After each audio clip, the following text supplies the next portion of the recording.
La scène est impressionnante. Nous sommes à la fin du film Kaamelott, dans une des salles principales du château de Camelot. Et là, devant nos yeux, pour la première fois, Arthur affronte Lancelot.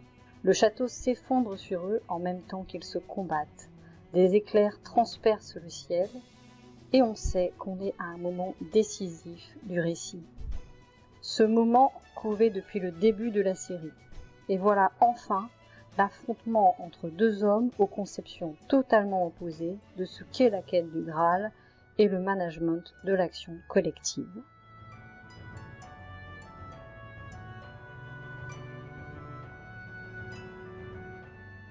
Manager, c'est d'abord adopter une posture par rapport à un collectif. C'est se positionner par rapport à lui.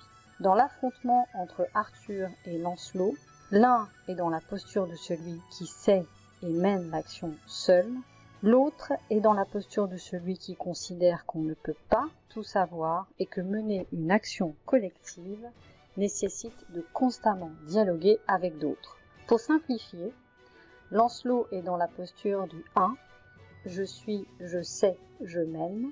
Arthur est dans la posture du 1 plus 1 ou 2, je suis, je sais que je ne sais pas tout, je dialogue avec d'autres pour mieux faire et je mène.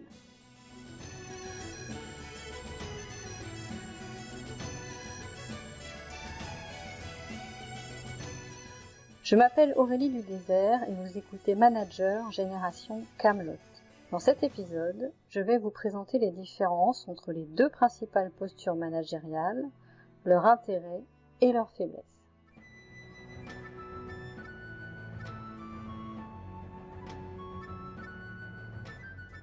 Dans son explication sur l'antagonisme entre Lancelot et Arthur, Alexandre Astier précise que le personnage de Lancelot est un représentant de l'élite et qu'il considère que seule une petite partie des individus sont dignes de participer à l'action collective qu'est la quête du Graal. A l'inverse, Arthur, lui, considère que mener la quête du Graal, c'est y arriver avec tout le monde. C'est un antagonisme que l'on retrouve très fréquemment dans les pratiques de management. D'un côté, vous avez la figure du chef qui sait tout, décide tout et à qui tout le monde se réfère. C'est ce que j'appellerais la posture du 1. Le chef se positionne en dehors du collectif.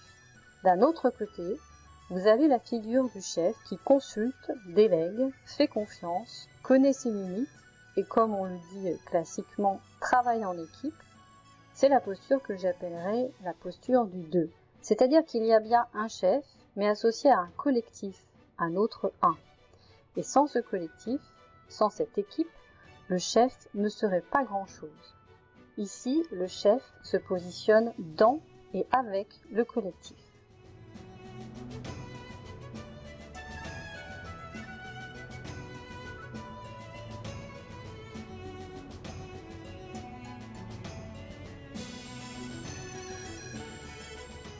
Les deux postures existent et sont efficaces dans différents contextes. La posture du 1 est la posture que l'on associe traditionnellement au chef. Quand on parle de quelqu'un en disant qu'il a l'âme d'un chef, on pense à un être sûr de lui, décidé et que tout le monde suit naturellement. C'est une posture très ancrée dans l'imaginaire collectif du management. Combien d'étudiants ai-je vu qui m'ont expliqué que comme ils avaient été désignés chefs sur un projet, c'était à eux de décider et que les autres devaient suivre et exécuter. Évidemment, les autres ne suivent pas toujours. Pourquoi ? Parce que lorsque l'on adopte cette posture du 1, cela nécessite de maîtriser la compétence clé pour faire face aux défis de l'environnement. Concrètement, pour un étudiant qui est parachuté chef de projet, eh bien, pour que sa posture du 1 soit légitime, il faut qu'il sache gérer le projet, ce qui n'est pas toujours le cas pour des étudiants qui apprennent à gérer un projet. De la même manière, dans un environnement dominé par la force, la compétence clé qu'il faudra maîtriser pour pouvoir fonder son autorité avec la posture du 1, c'est évidemment la force. Il faudra que vous soyez le plus fort. Et surtout, il faudra que vous restiez le plus fort, sinon un autre qui maîtrisera mieux cette compétence prendra votre place. De la même manière, dans un environnement où la règle est la compétence clé, ce sera votre capacité à incarner cette règle qui vous légitimera dans votre rôle de meneur. Ainsi, par exemple, dans certaines organisations, aujourd'hui, c'est cette capacité à incarner la règle et à appliquer les instruments de gestion qui légitiment le rôle de manager. Dans ces organisations, si vous adoptez la posture du 1, vous devez maîtriser complètement les outils de reporting, les méthodes d'évaluation, les règles de droit. Vous devez connaître tous les ressorts administratifs du système qui structure le management. Sinon, vous passerez rapidement pour illégitime et on ne vous suivra pas, ou on fera semblant. Lorsqu'on choisit la posture du 1, il y a donc un très lourd travail régulier à faire pour entretenir la compétence qui justifie votre posture. Cette posture est très efficace dans des environnements stables. C'est-à-dire qu'en adoptant cette posture, vous faites le pari qu'au cours de votre mission de manager, ce sera toujours la même compétence qui sera considérée comme utile et pertinente. Et donc, vous travaillez à la renforcer. Dans des environnements très changeants, comme ceux que nous vivons aujourd'hui, ou comme ceux racontés dans Kaamelott, cette posture est inefficace, voire contre-productive. On le voit bien dans le film. Lancelot non seulement n'a pas atteint son objectif, à savoir trouver le Graal, mais en plus, il a conduit à la disparition progressive du royaume de l'ogre. Le royaume, effectivement, à la fin du film, est de plus en plus aux mains des Saxons. En s'enfermant dans sa posture de 1, Lancelot n'a pas vu qu'il fallait faire évoluer sa compétence, car l'environnement changeait. Peut-être qu'il n'a tout simplement pas voulu, considérant que de toute façon, c'est lui qui avait raison. Ça, c'est une autre histoire.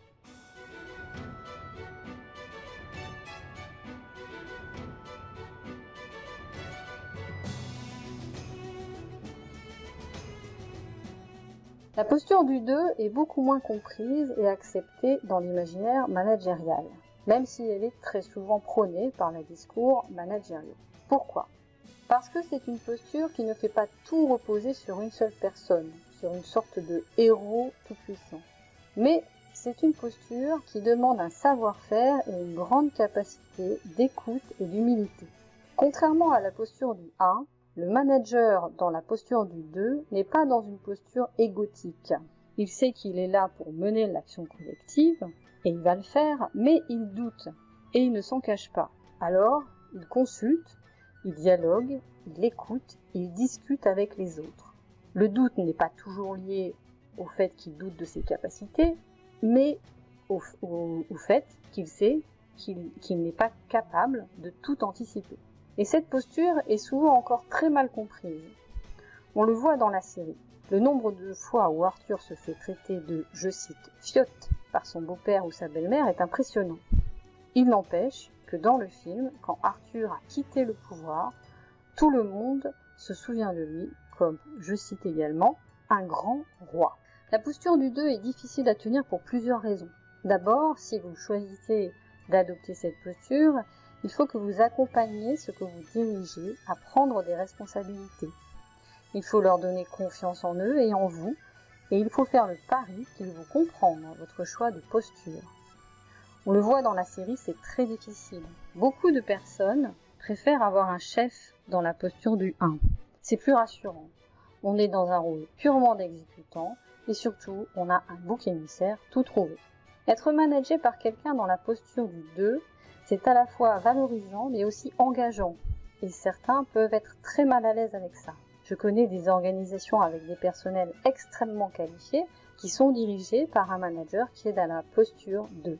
Mais ces personnels ont énormément de mal à l'accepter. Alors, ils agissent comme les chevaliers de Kaamelott, ils usent les nerfs de leur chef pour qu'il débarque.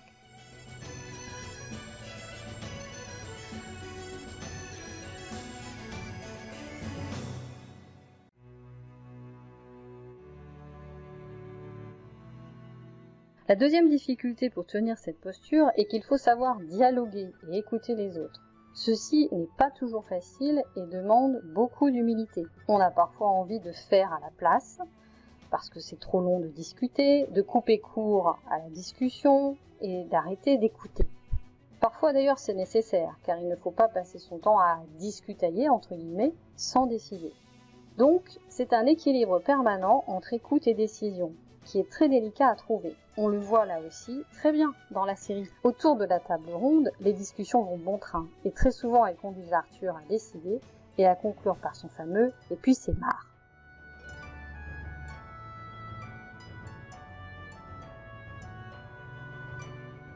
En revanche, cette posture est la plus adaptée dans une situation où votre organisation évolue dans un environnement très changeant et incertain. En tant que manager, vous ne vous enfermez pas dans une compétence maîtrisée, vous êtes à l'écoute des évolutions en matière de compétences ou d'expertise managériale à maîtriser, et surtout, selon les circonstances, vous savez où trouver les compétences clés qui vous manquent.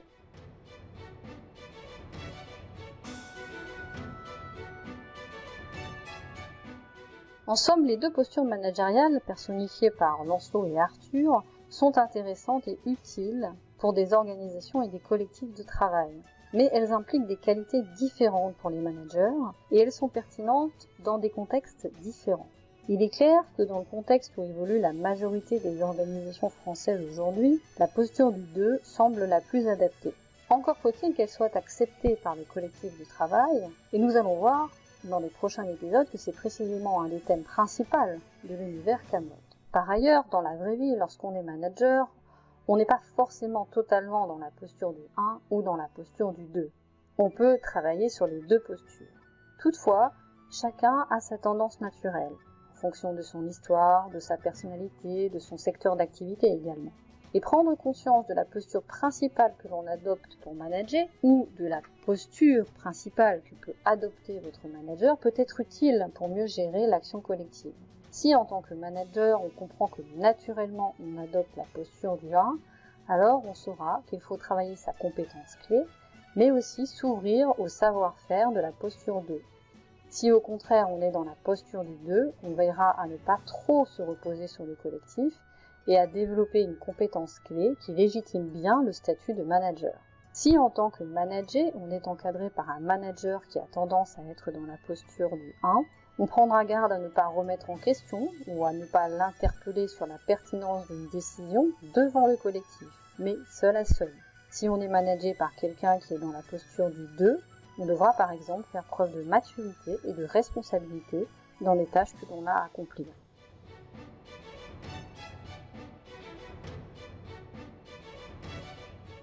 L'analyse des postures managériales au travers des stéréotypes que représentent Arthur et Lancelot permet ainsi de réfléchir à sa place pour mettre en œuvre l'action collective.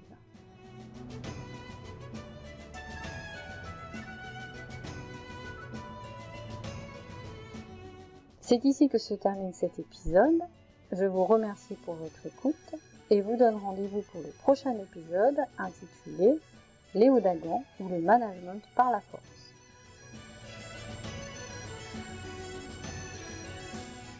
Ce podcast est disponible sur Spotify, Amazon Music et YouTube.